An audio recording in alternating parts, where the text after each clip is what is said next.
I wish my parents had never married because their decision has cursed me with a life of suffering from critical diseases and syndromes. And I'm not alone. Around the world, countless others are living with the consequences of one outdated tradition: cousin marriage.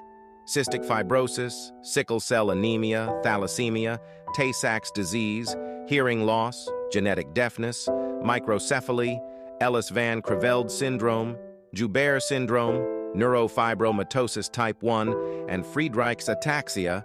These devastating disorders can all be traced back to this practice. Today we're going to confront the harsh reality of how cousin marriages lead to these severe health abnormalities, a practice common among communities across India, Pakistan, and even among British Pakistanis. Cousin marriages have been a long-standing tradition in many cultures, valued for maintaining family bonds and heritage. Yet, this practice carries inherent genetic risks that are often overlooked. Marcin, a 17-year-old with a bright smile and dreams of driving a car, faced a daily battle far beyond his years. Marcin was born with a rare genetic condition known as nucleodegenerative syndrome type 4, a disorder that had cast a shadow over his life and that of his younger sisters, Henna and Zina. The story of Marcin and his sisters began with their parents, who were first cousins. In their community, cousin marriages were a common practice, rooted in tradition and cultural values. However, this cultural norm came with a heavy price. The genetic condition affecting Marcin and his sisters was the direct result of their parents sharing a recessive gene. When both parents carry the same recessive gene, the risk of passing on a genetic disorder to their children increases significantly. For Marcin's family, this risk became a painful reality. Their parents, deeply rooted in their traditions, had not anticipated the severe consequences of their marriage. They had hoped for healthy children, but instead faced a heart-wrenching reality. The burden of caring for 3 children with severe disabilities took a toll on their emotional and financial well-being. Marcin's condition was severe. He was blind and could not walk properly. His hearing was deteriorating, and his speech was barely understandable. Every day was a struggle, with Marcin needing constant care and support. His dreams of driving a car, a symbol of freedom and independence, remained forever out of reach, a painful reminder of the life he wished he could lead. Marcin's younger sisters were similarly affected.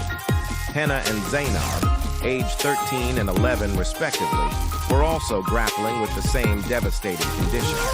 Both girls could neither see nor hear and were confined to a world of silence and darkness.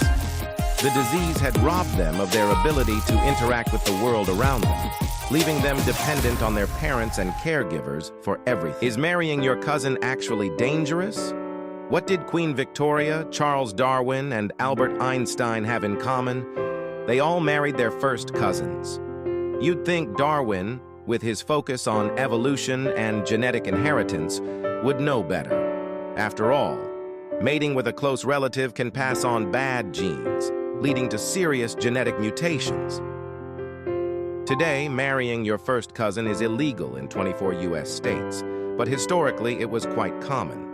Between 1650 and 1850, the average married couple was fourth cousins, sharing about 0.2% of their DNA. When it comes to first cousins, though, this shared genetic material increases the risk of genetic diseases in offspring, such as cystic fibrosis or sickle cell anemia. The issue is that you don't have to be sick yourself to pass on a genetic disease. For instance, cystic fibrosis is caused by a defect in the CFTR gene.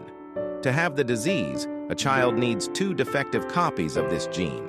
If both parents are carriers of one defective copy, their child has a 25% chance of inheriting the disease. Calculating the risk of genetic diseases in children of first cousins involves many complex variables. Scientists have determined that the risk of inheriting a genetic disorder is 4 to 7% for children of first cousins, compared to 3 to 4% in the general population. But the risk doesn't stop there. If the children of first cousins marry other first cousins, the likelihood of passing on genetic disorders increases further because the gene pool remains limited and possibly dangerous. Take Emperor Ferdinand I of Austria, for example. His parents were first cousins twice over, and he was born with significant health issues. Marrying within the family, especially repeatedly, can perpetuate and amplify genetic problems rather than introducing beneficial new genes. Reasons you shouldn't inbreed. The blue fugates of Kentucky, often mistaken for characters from fantasy or sci-fi, were actually a real family whose striking blue skin was the result of a rare genetic condition. Since 1820, this isolated family only married within their own ranks, leading to a unique genetic mutation in the CYB5R gene. This recessive mutation causes methemoglobinemia, a disorder that tints the skin blue, particularly noticeable in the lips and fingers. Years of inbreeding increased the prevalence of this condition within the family. By the 1960s, as the fugates began to resent their blue appearance, a hematologist provided a solution: methylene blue dye pills that could counteract the condition and make the blueness fade almost immediately. Add images of cyanose pigapole. This case highlights the complex and sometimes dramatic medical outcomes of inbreeding. It's a striking example of how closely related marriages can amplify genetic disorders, and it serves as a cautionary tale for anyone considering marrying within their own family. It underscores the critical need for awareness about the potential genetic risks associated with such choices and how modern medicine can sometimes offer solutions to these inherited problems. On the TRS Clips show, a genetic scientist highlighted a pressing issue within certain communities in India: the high prevalence of inbreeding, which can significantly increase the risk of genetic disorders. He explained that inbreeding, marriage between individuals with shared ancestry, can lead to immune diseases and other genetic complications. Modern genetic compatibility tests are crucial for identifying potential risks, as shared ancestors from many generations ago can influence the health of future generations. The scientist pointed out that marrying outside of one's immediate community, or even better, outside one's country, can help mitigate these risks. This issue is personal for many, including one guest who shared his own experience with genetic disorders in his family. He revealed that his family's history of consanguineous marriages led to severe genetic conditions in his own children. His story underscores the need for greater awareness and education about genetic risks and the importance of considering genetic testing before marriage.